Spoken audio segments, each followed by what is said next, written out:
Halo, perkenalkan kami dari kelompok 2 perangkat lunak jaringan 2. Perkenalkan, nama saya Galang Bayu dan anggota tim saya ada Agung, Fatma, Angela, dan juga Ricky.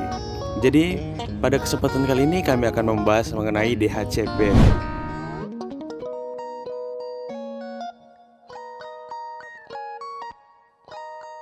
Oke, saya akan menjelaskan mengenai IP List Discovery. Pada tahap yang pertama merupakan IP List Discovery. Pada tahap pertama ini disebut sebagai tahap penemuan. Saat klien terhubung dengan jaringan, klien akan mencari DHCP server yang bekerja pada jaringan tersebut.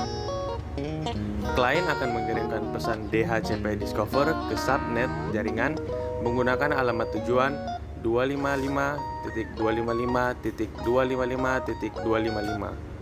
Setelah ditemukan, klien akan meminta IP yang tersedia pada DHCP server. IP list over. Ketika DHCP server menerima pesan DHCP discover dari klien, server akan membuat penawaran kepada dengan mengirim pesan DHCP over ke klien. Pesan tersebut berisi ID klien, alamat IP yang ditawarkan, subnet mask, durasi penggunaan, dan alamat IP DHCP server. Setelah menerima penawaran dari DHCP server, klien kemudian menyetujui penawaran yang diberikan dengan memberikan pesan DHCP request kepada server.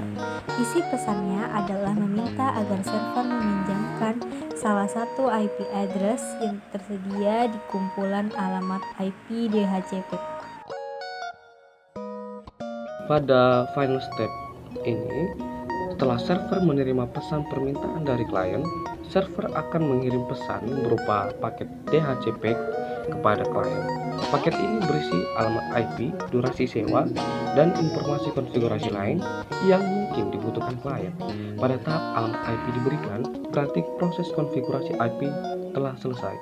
Setelah alamat IP diberikan kepada klien, maka server akan mencoret dan memberikan tanda pada alamat IP tersebut di database yang mereka miliki.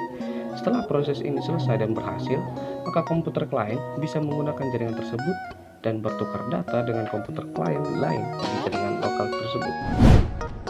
Nah, sekarang kita jadi tahu kan cara kerja dari DHCP yang melalui 4 langkah cara kerja. Yang pertama ada IP list discovery, yang kedua ada IP list over, ketiga ada IP list request, dan yang terakhir atau yang keempat ada IP list acknowledge. Dari sini kita dapat menyimpulkan bahwa DHCP merupakan layanan pendistribusian alamat IP ke komputer klien secara otomatis. Dengan perangkat ini, seorang admin server tidak perlu melakukan setting alamat IP pada setiap komputer klien yang ingin terhubung dengan jaringan. Jadi sekarang kita menjadi tahu cara kerja DHCP. Semoga materi kita dapat bermanfaat. Terima kasih.